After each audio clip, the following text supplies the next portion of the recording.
want to say to everyone that's here, I've been shaking all day, knowing that this moment would come when we would have to show up here to meet the family of a young man that got killed. And I want to be a young boy. I want to make sure we get that right. This is a young boy, 12 years old.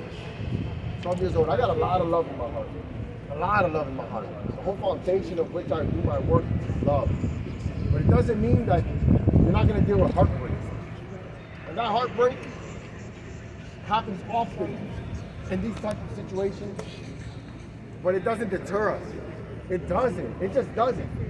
Because there's going to come a time when we don't come and all these cameras are in front of us. Right. That's right. And that we're not mourning, but we're celebrating. But that celebration can only happen one way, and we know what it is.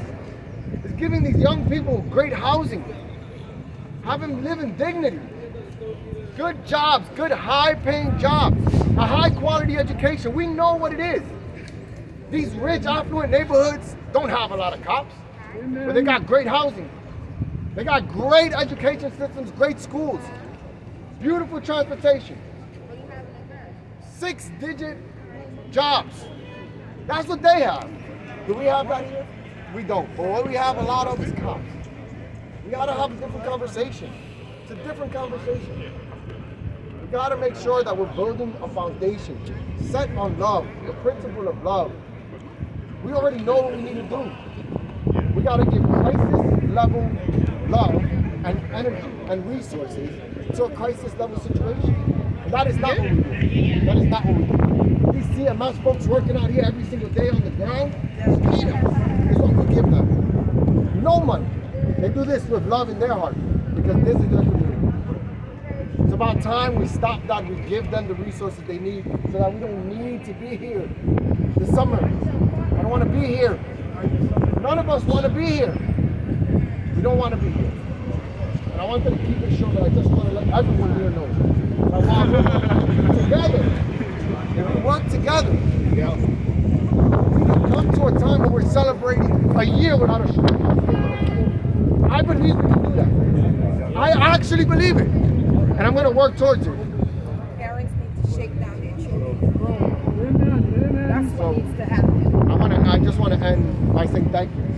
The power of this mother to be here today in front of us because she thought this was important for her to be here. The power of this mother. I was shaking and didn't know if I could make it here today. And this mother's sitting here with us, standing here with us. Thank you so much. This community is with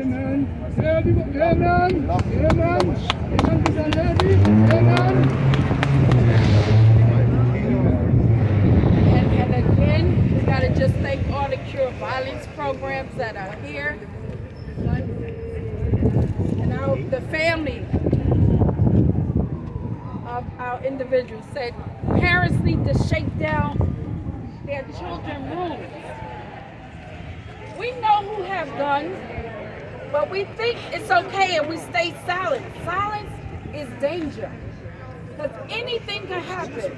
I just talked to someone who changed their life over 20 years, could have had a double homicide, but guess what they said?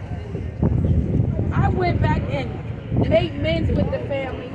And now my son, I go shake his room up to make sure he's not involved. All of us got to do that every now and then. You pay the rent, but they control you. What kind of foolishness is that? We can't have that no more. And we've been joined by Senator Myrie Zellner. We're going to let him speak, and then we're going to have our councilwoman whose partner right next door, Louis Fowler. Is that okay? And after that, we're going to have some of the Cure Violence come up and speak. We don't want to go down south because it's cold. The family is here. We just want the community to know that we love you. We're going to keep coming. We're going to support you. Not with our mouths, but with the dollars. That's important. I'm looking at all these elected officials here. We're my borough president and the public advocate. I'm knocking on their doors. It's real. We need funding. We need a Cure Violence in this area that can take over. And I asked the commissioner of police at our safety hearing, if a pilot program is put in place, let's see if these cure violence programs are really working. If we say this area, let's get all the cure violence right in this area, and let's see how. No, matter of fact, let's do it in Brownsville. That's where a lot of stuff is going on also. The 6-7 and the 7-3. Those two catchment areas, let's do a pilot. And then we'll really see who's working with what.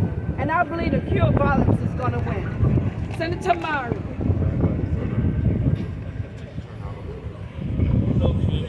I want to be very clear about what today is about, because you hear a lot of talk about many things.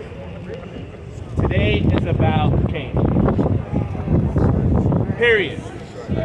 Period. It is about the family. Period. Our hearts ache. They bleed that we had this boy taken from us. So today, we mourn. Tomorrow, the state has to put its money where its mouth is. Woo! Yes. We have a $216 billion budget that is late, by the way, which is where I was in Albany working to get money for this community. And I want to make this message so crystal clear that there is no confusion. You want to talk to me about public safety? You want to lecture our community about public safety? Put the damn money in the community. Period. And there is time to do it because the budget hasn't passed. So we're going to mourn with this family right now, and then I'm taking my butt back up to Albany so that we can demand that we never have to stand in a place like this ever again. We love you. We love the family. We won't just be here when the cameras are here. We will return, and we will make sure that our community gets the resources it deserves. Thank you. Thank you. Amen. Amen.